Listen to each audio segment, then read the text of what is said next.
Hello friends, in this lecture I am going to talk about the two extreme cases of crowding out effect.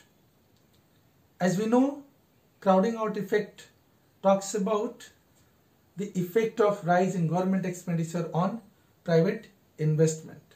According to crowding out effect theory, if government expenditure rises, private investment falls. Now, the extent of fall of investment due to rise in government expenditure is going to decide in which case we are operating. There are three cases of crowding out effect. One is called partial crowding out effect that we have discussed in previous lecture of crowding out effect, where we find that when government expenditure rises, private investment fall, but the fall in private investment is not exactly equal to rise in government expenditure, rather it is less than rise in government expenditure, and therefore there is net rise in income. But there are two extreme cases. One is called liquidity trap case, crowding out effect in liquidity trap case, which is also called Keynesian range or Keynesian case of crowding out effect. And there is another extreme case is called classical case or classical range of crowding out effect or classical case of crowding out effect. So let us talk about first here the liquidity trap case of crowding out effect. So this particular case talks about whether rise in government expenditure leads to fall in private investment or not. So we have this one case called liquidity crowding out effect.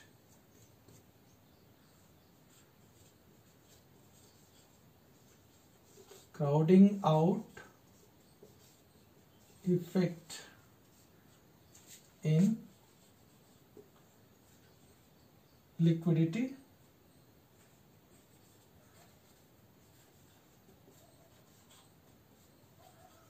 trap case, or it is also called Keynesian range, right? Keynesian range of LM curve, right? Now we have to understand first the liquidity trap situation. What is the liquidity trap situation? Liquidity trap situation stands for a situation in an economy when the demand for money is infinite. The demand for money is infinite. Okay? Now, when do you find demand for money to be infinite?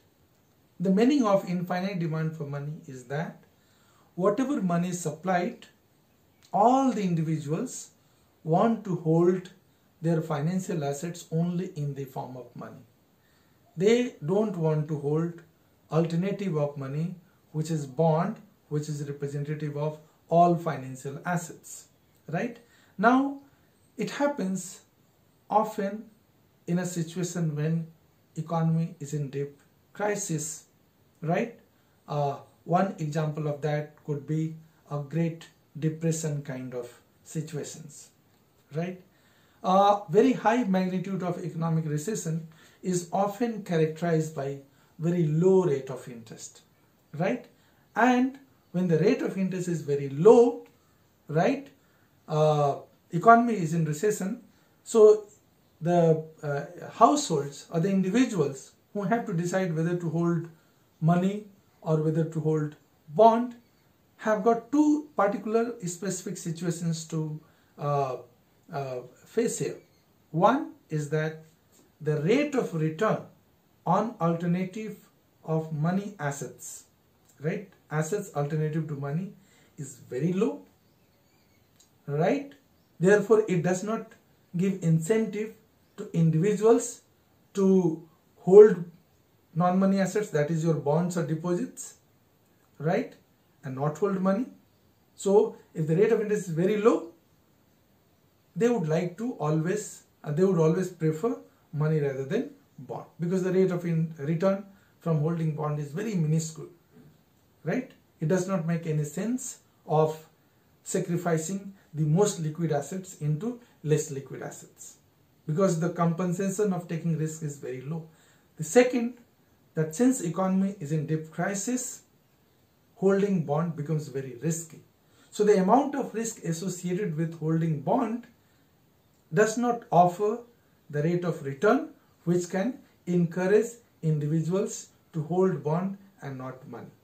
So therefore, liquidity trap is a situation where all the individuals in the society want to hold only money and no bond, and that is what you call liquidity trap situations, right? We also call this particular situation or liquidity trap case of crowding out effect theory as Keynesian case, because there Keynes assumed investment to be autonomous, not the function of rate of interest. Here also we would see that rise in government expenditure does not lead to fall in investment, and that can happen only when the rate of interest remains unchanged. And when can that happen? It can happen only when economy is characterized by liquidity trap situation, when there is infinite demand for money and zero demand for bond, right? So let us see how does that operate, or let us talk about crowding out effect in what you call liquidity trap situations or Keynesian range of LM curve, right? So again we are going to use ISLM model to explain that. Here we have rate of interest and here we have income, right? Now when we are going to draw the LM curve, right, when we are going to draw the LM curve for liquidity trap situations, right, that is based on premise, that there is infinite demand for money at given rate of interest. When there is infinite demand for money at the given rate of interest, it occurs only when the value of h is infinity. The value of h is infinity. And when the value of h is infinity, what would happen to the slope of LM curve? We know that value of h and slope of LM curve are inversely related, right? So when the value of h is infinity, what happens? LM curve slope is going to be 0. The slope of LM will be 0. In other words, the LM curve would be horizontal. Now, it is a liquidity trap situation. When liquidity trap situation would occur? When the rate of return from bond is minuscule, right? Rate of return from bond is minuscule, is very low, right? So think of this I naught as the least possible interest rate in the economy at which nobody wants to hold bond, everyone wants to hold money. In that situation, the demand for money is infinite, and that makes our LM curve to be horizontal. So this is what the Keynesian range of LM curve, right, where LM curve is horizontal, right? Now think, let us make the assessment of how expansionary fiscal policy affect the private investment, or how rise in government expenditure affect the private investment, right? So if you draw IS curve corresponding to one level of government expenditure, the equilibrium is at point E naught, that gives us Y naught equilibrium income.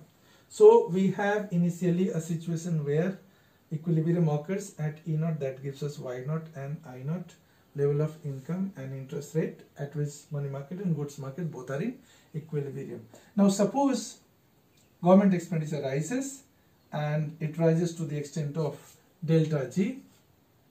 What will happen? IS curve will shift horizontally by the magnitude of alpha G into delta G, right? And let us say it is here. So you have this rightward shifted IS curve. What do you find? that equilibrium income has shifted from E0 to E1, and that gives us Y1 equilibrium income. But what has happened to interest rate? Interest rate has remains unchanged. Interest rate has remained unchanged. And once the interest rate has remained unchanged, what will happen to private investment? Private investment will not change. So change in private investment is zero. And therefore, rise in income due to rise in government expenditure is exactly equal to alpha G into delta G, which happens only in Keynesian model of income determinations, where he assumes investment to be determined by expectations of the business sector and not by the rate of interest. Generally it happens, those economies who are characterized by very low rate of interest, right, there the investment does not respond to rate of interest.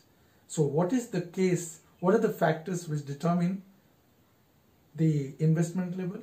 It is, the factors are non-interest rate factors. It may be expectations, it may be something else, right, which we don't know. International situations, right, would be determining the level of investment, and that is what you call Keynesian range of LM curve, or Keynesian case of what you call crowding out effect, or liquidity trap situations of crowding out effect theory. So what your rise in government expenditure will have nil effect on private investment, no effect on private investment, and therefore here we observe nil crowding out effect. Nil, we have nil crowding out effect, right? Nil crowding out effect. Then we have other case, what do you call, the other extreme case of crowding out effect theory is called classical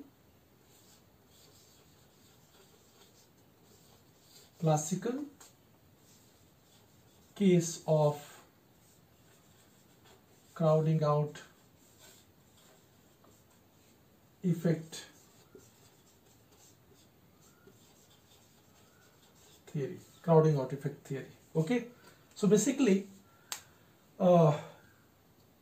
this particular what do you call, if you look at this term, it talks about the classical case of crowding out theory. Basically, whether rise in government expenditure affect private investment or not when we are operating with what you call characteristics which have been assumed by the classical economics about an economy, right? Now, if you look at classical economics, right, their money serve only as purpose of medium of exchange. Money serve only as purpose of medium of exchange, and therefore money demand, that we write here as L, is only function of Y, right? So money demand depends upon only income. As income rises, demand for money rises. As income falls, demand for money falls, right? Now, if you could recall, this money demand function which we derive in classical case is based on quantity theory of money, right? QTM, where we have this equation MB is equal to PY, right? So basically, based on this quantity theory of money, right, and functions, we derive money demand functions, right, as per Cambridge approach to quantity theory of money or Cambridge approach to demand for money, right? So what do we find here? That MD is equal to KY. Now, if you want to think this particular equation in terms of money demand functions, which has been visualized in ISLM model, what does it mean? That it is the KY minus HI has become only L is equal to KY. And how can L is equal to KY minus HI become L is equal to KY? When H is 0, right? So when we are writing here L is equal to KY, right, it is assumed that we have got this from the money demand functions which has been visualized in ISLM model, right? The only difference is that here, right, we are assuming H to be 0 and we get money demand to be KY, which is nothing but exactly how money demand is defined by classical economics, right? Now, when we have got money demand to be equal to KY, right, that means H is 0. Now, what will happen to private investment due to rise in government expenditure? We can analyze on the basis of ISLM model, right? Now, given this, that L is equal to KY, that means S is 0, what will happen to the slope of LM curve, right? What will happen to the slope of LM curve? As we know that the slope of LM curve is positively negatively related to the value of H. Slope of LM curve is negatively related to value of H. If the value of H is very high, the slope of LM is